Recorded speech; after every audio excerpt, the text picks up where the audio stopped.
Comment on fait pour devenir graphiste pour le cinéma? C'est la question que je reçois le plus dans mes DM, alors j'ai réuni toutes vos questions et aujourd'hui je vais tout vous raconter. Mon parcours, comment je me suis fait une place et surtout ce que j'aurais aimé savoir avant de commencer.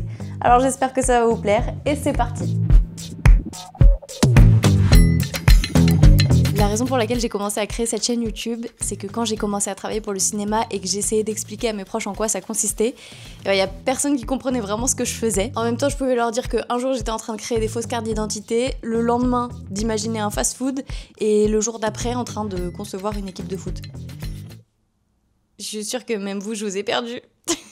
Mais avant de vous expliquer comment ça marche dans le métier, il faut que je dézoome un petit peu et que je vous explique comment ça marche dans le monde audiovisuel, comme ça vous aurez la vision globale. T'as la mise en scène pour le scénario et la réalisation, la production pour tout le budget et l'administration, l'équipe son pour la prise de son et le mixage, on a l'image pour la lumière et le cadrage, la régie pour toute l'organisation et la gestion des différents lieux de tournage, les costumes, le HMC pour le maquillage et la coiffure, et la déco. Faut se dire que chaque secteur a sa propre équipe et des fois même on rencontre pas les autres équipes, surtout en déco parce que ça arrive très fréquemment que ce soit la plus grosse équipe en termes d'humains et puis aussi parce que on est l'équipe qui doit stocker tous les objets, tous les mobiliers du film et du coup ça prend de la place.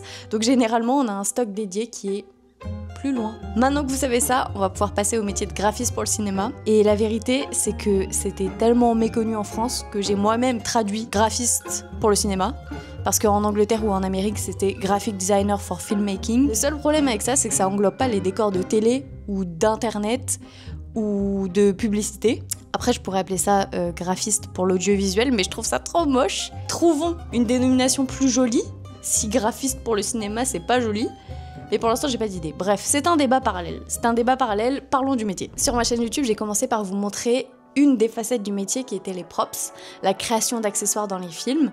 Mais en vérité, on fait plein d'autres choses différentes. Il va y avoir bien sûr tout ce qui est du ressort du design graphique, donc la création d'accessoires ou d'éléments qui vont composer le décor, qui vont l'habiller. Donc ça va être des affiches, des packaging, des logos, des chartes graphiques si par exemple on crée une boutique. Ça peut être aussi des interfaces, des tapisseries, bref. Toutes ces choses, en fait, elles vont être pensées parce que quand on voit un décor, on a l'impression qu'on a mis des objets du quotidien. Mais généralement, tous ces objets qui existent dans notre réalité, dans notre vie, on peut pas les utiliser pour des questions de droit.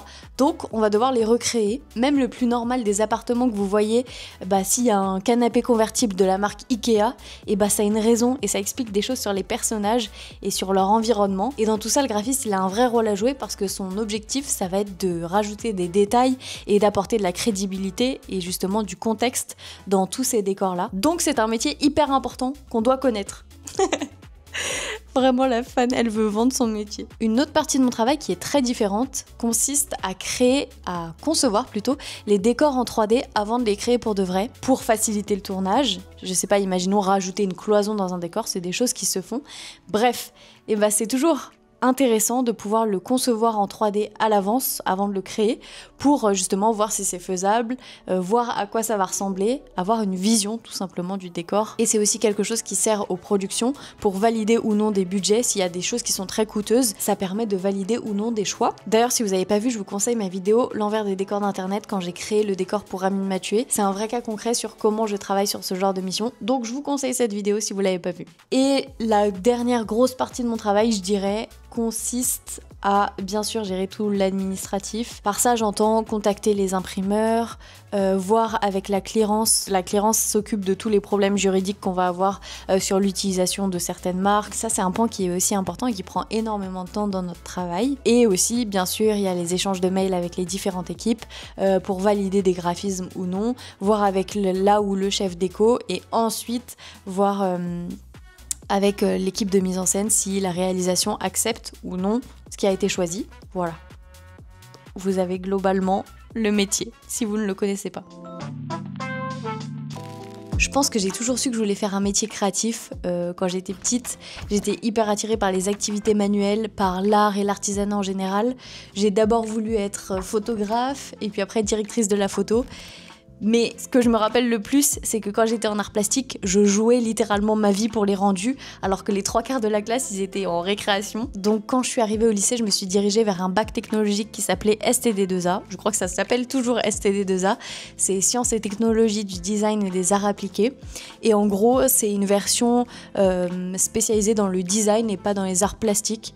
Donc tu vois vraiment le monde de la mode, de l'architecture, du design graphique. Et c'est une période que j'ai adorée. Franchement, je m'épanouissais énormément dans cette classe et l'équipe pédagogique était géniale. Enfin bref, c'était une période vraiment trop cool. Mais il y a juste un truc qu'on voyait pas et qui m'intéressait moi personnellement, c'était le domaine du cinéma. C'est un domaine qui m'interpellait énormément parce que c'était extrêmement libre dans la création et le fait de créer des fausses réalités, c'est quelque chose qui m'inspirait énormément. À cette période, je réfléchissais aussi à faire de la réalisation. Plus le temps avançait et plus je me rendais compte que ce que j'aimais dans le cinéma, c'était pas ce qui se passait à l'image, mais plutôt ce qui se passait dedans, et surtout comment on imaginait l'espace dans lequel les comédiens et l'histoire allaient se dérouler. Quand j'ai fini le lycée, j'ai pas trouvé une école spécialisée dans le décor, et du coup je me suis dirigée vers une école des beaux-arts qui était assez générale, mais toujours centrée sur le design.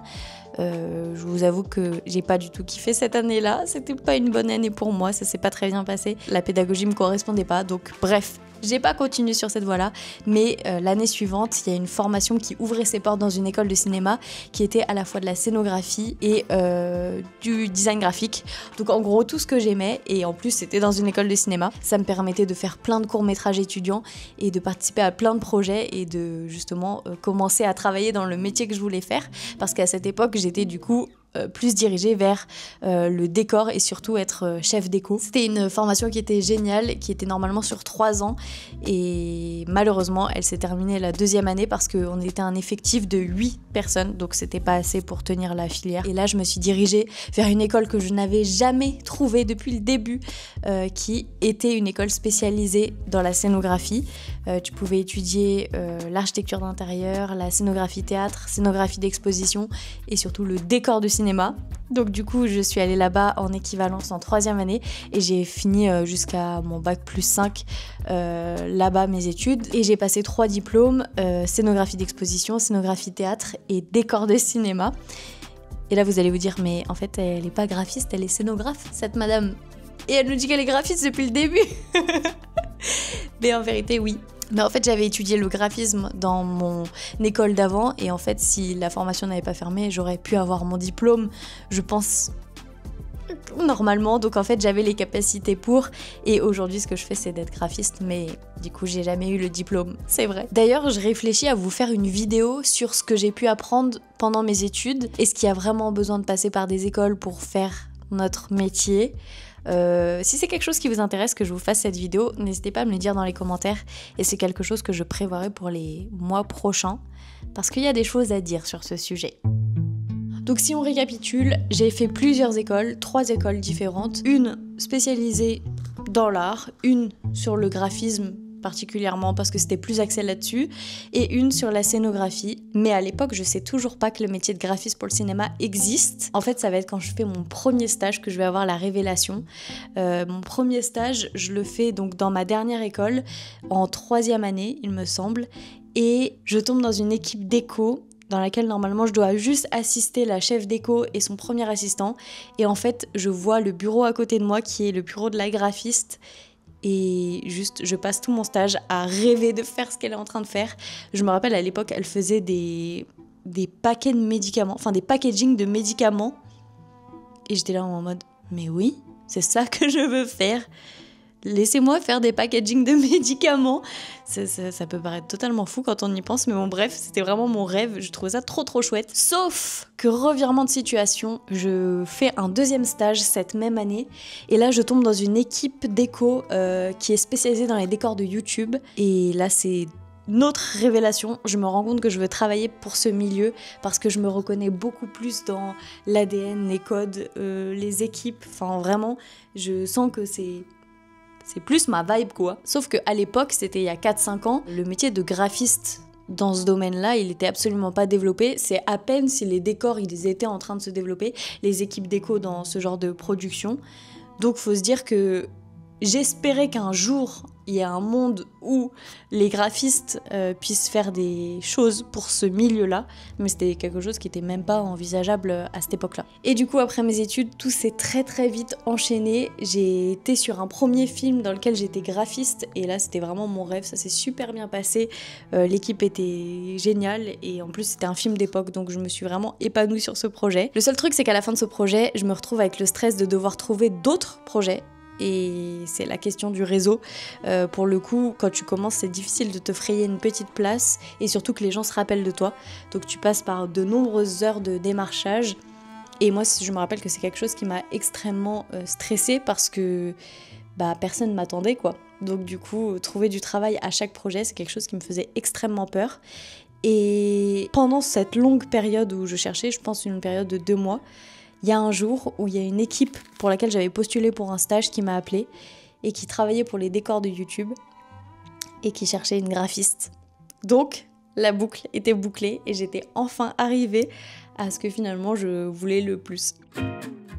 En vérité, c'est important que je vous fasse un petit expectation vs réalité parce qu'en vrai, il y a beaucoup de fausses idées qu'on se fait du métier. Notamment, je pense, les 3/4 des gens qui pensent que je fais des affiches de films. Je ne fais pas d'affiches de films, c'est pas les équipes déco qui se chargent de ça malheureusement, ou non, bien heureusement parce que c'est pas le même métier, mais je fais jamais d'affiches de films. Première expectation, c'est qu'on pense que je suis toute seule derrière mon bureau et que je parle à personne de ma journée. En vérité, je suis vraiment une grosse partie de la journée au téléphone avec des personnes, que ce soit les accessoiristes, que ce soit les chefs déco, les imprimeurs. J'ai toujours quelqu'un à qui je dois dire quelque chose finalement. Donc il y a beaucoup de création, c'est vrai, mais il y a une grosse partie de coordination entre les différentes équipes pour que tout soit bien organisé finalement. La liberté créative. Sur un film ou sur un décor, t'as pas la liberté créative que tu peux avoir quand tu crées un logo ou une charte graphique pour une entreprise, tout simplement parce qu'en fait, tout ce que tu vas faire, ça va être accepté ou non par les personnes qui sont au-dessus de toi et qui sont normalement les personnes qui imaginent le décor, à savoir la chef ou le chef déco. En gros, c'est ces personnes-là qui ont le dernier mot. Donc, plus que des clients qui vont pas savoir vraiment où ils vont trop aller, eux ils savent ce qu'ils veulent et ils savent vers où ils vont. Faut pas trop avoir d'ego dans le cinéma, voilà, c'est quelque chose qui est important de dire. Faut savoir se remettre en question et savoir coller à l'image des autres et finalement tu es force de proposition comme graphiste, mais t'es pas la personne qui choisit véritablement. Les délais. Alors là, je sais pas ce que vous imaginez en termes de délais, mais pour avoir testé les deux, de travailler pour des clients vs de travailler pour le cinéma, la télé, tout ça, bref, les délais pour l'audiovisuel sont intenses, si je peux dire ça comme ça. Je pense qu'on s'imagine qu'on a des semaines entières pour créer des choses. On dit souvent que des films, ils peuvent être créés sous 6 mois, sous 3 mois. En vérité, quand tu vas créer une charte graphique, un logo, que tu vas être amené à faire des affiches ou quoi, c'est des temps... Franchement, c'est des temps records. Faut être très très rapide pour créer pour le ciné. Pour vous expliquer, par exemple, ça m'est déjà arrivé qu'on me demande un visuel pour le matin, de créer, je sais pas, toute une charte graphique d'un hôtel pour le matin et que ça parte en impression l'après-midi même. Autant vous dire que t'as pas le temps de peaufiner ton petit logo. Et je pense d'ailleurs que c'est de là que m'est venue l'idée de faire la vidéo des 100 logos en 24 heures parce que vraiment, c'est des conditions réelles, on va dire, qui sont similaires en tout cas. J'ai osé sortir ça. En gros, voilà, la réalité, c'est que c'est quand même beaucoup d'organisation, d'aller-retour avec les équipes et aussi de s'adapter et d'être un véritable couteau suisse parce que t'es amené à faire des centaines de trucs différents. C'est pas le côté le plus glamour du travail, mais c'est important que je vous le dise dans cette vidéo parce que je peux pas vous vendre le métier uniquement, vous donner que les bons côtés si au final je vous dis pas toute la vérité. J'ai envie de finir cette dernière partie avec tous mes conseils que je peux vous donner, ce que j'aurais aimé savoir si j'avais commencé aujourd'hui. Et j'ai une petite liste avec moi. J'ai tout noté parce que il y a des choses à dire. Le premier conseil que j'ai pour vous, c'est si vous voulez faire ce métier, faites-vous confiance à vous. C'est hyper bateau dit comme ça, mais moi je me rappelle que le premier truc qu'on m'a dit quand je voulais travailler dans le cinéma, c'est que c'était hyper bouché, que si jamais j'avais pas de réseau, de contact dans le milieu, et je pourrais jamais travailler dedans. Je connaissais personne quand j'ai commencé à travailler pour le cinéma, vraiment personne de chez personne, donc en vrai, si c'est vraiment ce que vous voulez faire et que vous êtes vraiment déter pour le faire, mais vous y arriverez. Vous y arriverez, ok? Se renseigner sur le métier. Vous le faites déjà quand vous regardez cette vidéo. C'est vrai que c'est important de savoir à quoi s'attendre. C'est une spécialisation du métier de graphiste qui a pas mal de contraintes finalement. Quand tu travailles sur un projet de cinéma, par exemple, concrètement, tu y dédies ta vie pendant le tournage du film. Concrètement, c'est ça. C'est vraiment ça. Être un couteau suisse. Je pense que c'est le point le plus important de tous les conseils que je vais vous donner. Il faut que tu sois capable de travailler à la fois sur du print et à la fois sur du numérique.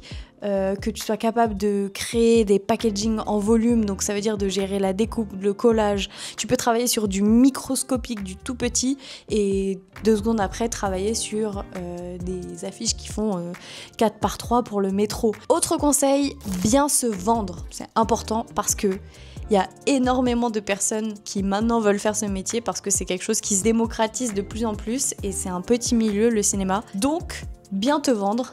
Par ça, j'entends quand tu fais du démarchage, quand tu montres ton portfolio, que ce soit un portfolio qui est assez ciblé sur le cinéma. Si jamais tu as pu participer à des courts-métrages étudiants, c'est hyper important de le montrer dans les portfolios. Montrer si jamais tu as fait des props, si jamais tu as fait des créations de chartes graphiques fictives pour des boutiques, pour des trucs en fait du quotidien. C'est des choses qui vont vachement aider et ça va aider les équipes à se projeter sur ce que tu es capable de faire. Conseil que je veux donner à tous les étudiants qui cherchent des stages, c'est oser relancer. Je sais à quel point c'est difficile de trouver un stage dans le cinéma et même un premier job, mais il faut forcément relancer les personnes parce qu'en fait elles ont des centaines de mails et encore plus si elles sont en train d'être sur un projet, votre mail c'est sûr qu'il passe par-dessus bord, donc relancez les personnes, n'ayez pas peur. J'en profite d'ailleurs pour dire que je ne peux pas prendre malheureusement de stagiaire parce que moi je suis dans un cas spécifique où je travaille uniquement de chez moi et j'ai pas possibilité de prendre quelqu'un avec moi en stage. J'espère qu'un jour dans le futur ce sera quelque chose qui sera possible, mais là il faudrait que j'ai des bureaux à moi, donc bref, c'est pas prévu pour l'instant. Par contre, je vous conseille de regarder sur le site de l'ADC, sur le site de la MAD, d'aller à des rendez-vous de professionnels, de rencontrer des personnes. Je sais que c'est difficile pour les introvertis parmi nous parce qu'on est timide. Moi, j'étais exactement comme ça. Donc, je sais à quel point c'est difficile, mais en vrai, c'est un métier qui est très humain. Donc, les gens veulent vous rencontrer. Et si vous vous déplacez à ce genre d'événement, vous avez d'autant plus de chance. Donc, je vous conseille de faire ça. Voilà, j'ai pas de solution magique, j'ai pas de contact magique à vous donner, malheureusement. Mais je pense que chacun doit faire son petit chemin là-dedans. Et moi, c'est comme ça que j'ai commencé. Un dernier point qui est assez spécifique, mais que moi, on m'a conseillé, donc que je vous relais ce conseil aussi, c'est d'oser dire ce que tu veux faire quand tu commences à travailler dans le cinéma. Comme je vous ai expliqué tout à l'heure, c'est un domaine qui possède une forte hiérarchie. Tu vas passer par plein de postes différents pour arriver à celui que tu veux. Et moi, on m'a toujours conseillé, quand j'ai commencé, de dire ce que je voulais faire, de dire que je voulais être graphiste. Et du coup, j'y suis arrivée peut-être plus facilement parce que j'étais tellement motivée et tellement tout le monde était au courant que je voulais faire ça. Bon, sans passer pour le relou de service, hein. N'abusez pas trop non plus. Mais du coup, les gens, en fait, quand ils ont un poste qui se libère, ils pensent directement à toi parce qu'ils ont vu ce dont tu étais capable et ils ont vu que tu étais vraiment déter pour faire ce poste-là. Donc, n'hésitez pas à dire le poste vers lequel vous voulez vous diriger. Là, c'est graphiste, mais ça pourrait très bien être accessoiriste, ça pourrait très bien être Régidex ou dessinateur au plan. Il y a plein de postes dans le cinéma. Et d'ailleurs, si vous voulez que je vous raconte aussi tous les métiers que tu peux trouver dans l'équipe déco, dites-moi. En vrai, je pourrais vous faire ça aussi. Pour ceux qui me suivent sur Instagram, vous le savez déjà, mais maintenant je me concentre beaucoup plus sur les décors des émissions télé et des décors d'internet que sur le cinéma. Il y a plusieurs facteurs à ça. Quand tu travailles pour le cinéma, du coup, tu dois vraiment dédier ta vie à ce projet-là et c'est quelque chose qui était plus trop compatible avec le fait que je voulais aussi me lancer sur YouTube et vous poster des vidéos. Donc, aujourd'hui, c'est un peu compliqué pour moi d'accepter des projets de cinéma. Et l'autre raison, c'est que je travaille souvent avec une équipe qui, elle, travaille pour la télé et Internet. Et j'ai des missions qui sont assez fréquentes avec eux et j'adore travailler avec eux. Donc, je privilégie plus ces projets-là, qui aussi m'arrangent vachement parce que c'est des missions qui sont assez rapides. C'est encore plus rapide que le cinéma quand vous travaillez pour YouTube. C'est vraiment des choses qui sont faites dans l'instantané et c'est quelque chose qui me plaît vachement parce que du coup c'est plus facile pour moi de l'organiser et de le mettre dans mon emploi du temps et de faire de la création de contenu aussi à côté. Donc voilà pourquoi, mais ce serait vous mentir de vous dire que ça me manque pas de travailler pour le cinéma parce que c'est quelque chose que j'adore. C'est vraiment une discipline qui est trop intéressante et quand tu te plonges dans un film, vraiment tu as l'impression de vivre dedans pendant quelques mois. Mais pour l'instant c'est plus possible. Mais ce qui serait incroyable, ce serait de pouvoir participer à des projets de films ou de séries et surtout de pouvoir vous documenter tout ça en même temps sur YouTube. Ça, ce serait vraiment mon goal ultime. Je pense que ce serait surtout la façon idéale de réunir toutes les facettes de ce que j'aime faire. Si un jour on devient famous et qu'on intéresse les marques ou les productions, croyez-moi, je serai là à ce moment-là. J'espère en tout cas que mon retour d'expérience vous aidera à y voir un peu plus clair si c'est un domaine qui vous intéresse. Et si bien sûr vous avez des questions sur le métier, que vous voulez que je détaille certaines parties que j'ai peut-être pas assez expliquées, n'hésitez pas à me le dire dans les commentaires et je vous répondrai avec très grand plaisir. Franchement, n'hésitez pas, cette vidéo c'est pour vous que je la fais. Donc pour tous ceux que vous avez des questions, il n'y a pas de questions bêtes, dites-les moi et je vous répondrai. Voilà, je vous remercie d'avoir regardé la vidéo, j'espère qu'elle vous aura plu, qu'elle vous aura servi. Et nous, on se retrouve dimanche prochain pour une nouvelle vidéo. Ça devrait vous plaire parce que justement, je vous montre un petit peu mon quotidien de graphiste, la rentrée, tout ça, enfin bref, vous verrez. Ciao!